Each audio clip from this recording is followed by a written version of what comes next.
disse que o André está aqui, não? O André não veio. Ele não veio. Pronto, vai apresentar isso. Vocês têm 25 minutos para apresentar, depois a gente tem mais 20 minutos para trocar ideia sobre o assunto. Ok? Fica à vontade. Obrigado.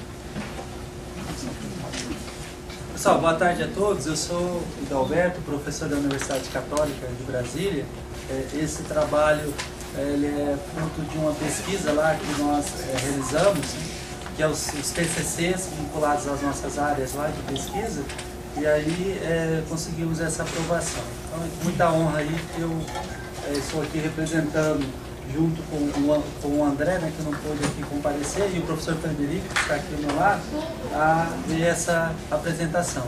Nós temos incentivado bastante e temos também várias publicações de alunos de graduação, né, que eu acredito ser um diferencial, dado que a maioria são programas de mestrado e doutorado efetuando publicações.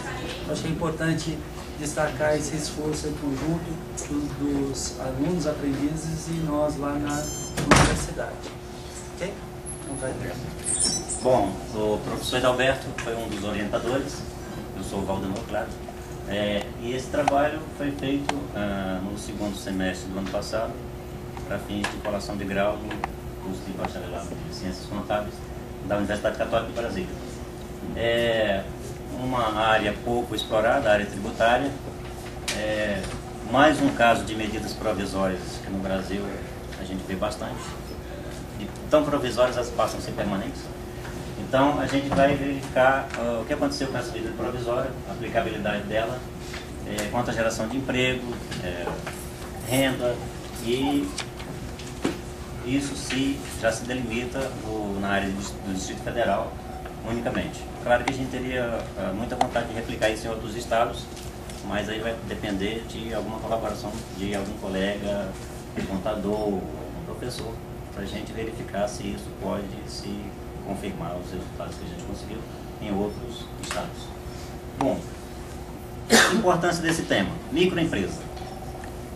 Alguns estudos já feitos atestam o seguinte: mais de 90% dos estabelecimentos comerciais no Brasil são microempresas. A gente fica até pensando, pô, mais 90%? O fato é que as pequenas, elas acabam gerando mais de 60% dos empregos oferecidos no país, e pela grande quantidade de microempresas, elas acabam se tornando a maioria das empresas comerciais no Brasil.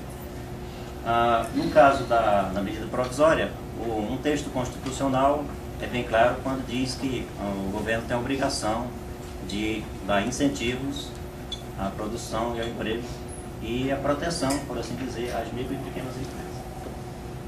A representatividade no cenário econômico é o que eu já falei pelo fato do percentual, a abrangência das microempresas no Brasil. E um fato que me levou também a fazer essa pesquisa é que são poucos os trabalhos publicados nessa área. Particularmente, nesse sentido, sem comparar com outra forma de tributação, para mim eu não percebi outro trabalho próximo. Então, o nosso problema de pesquisa. Medida provisória 275, quanto à geração de emprego e ao incentivo à produção previsto na Constituição. Ela conseguiu ou não atingir esses objetivos? E é isso que a gente vai tentar demonstrar ao longo da nossa conversa. Bom, objetivo geral, verificar se esses objetivos foram ou não conseguidos. A medida provisória, claro, é uma medida a nível de governo federal e se aplica a todas as microempresas e empresas de pequeno porte. No nosso caso bem específico aqui, como a gente trabalhou até junho de 2007, Simples Federal.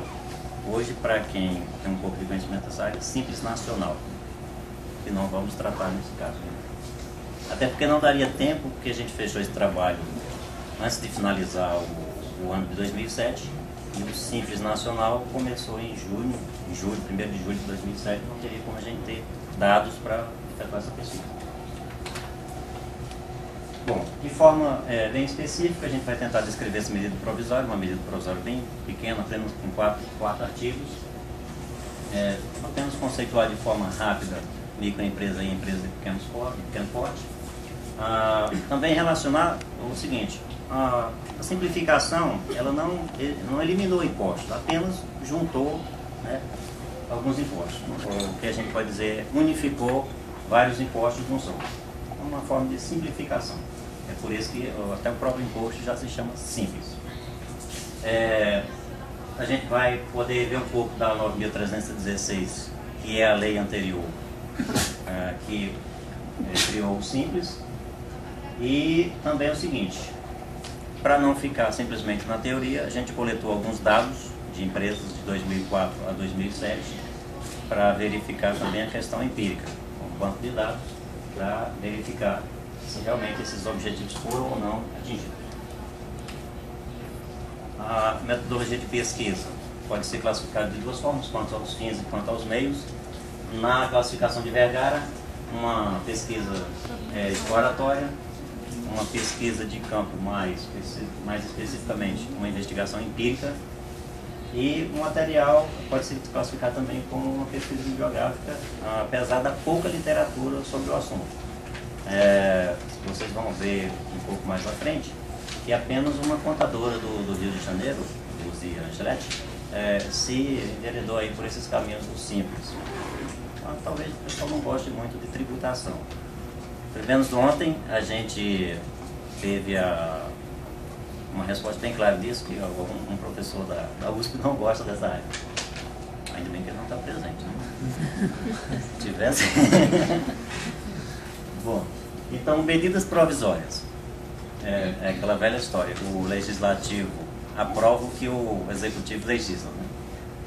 Então, de tantas publicações de medida provisória, até o próprio Congresso falou, não, peraí, vamos tentar barrar de alguma forma, que já está passando do limite. Então, fez algumas delimitações a publicações de medida provisória, mas o que a gente quer saber é que hoje continuam, a cada momento, uma oportunidade que seja necessária ou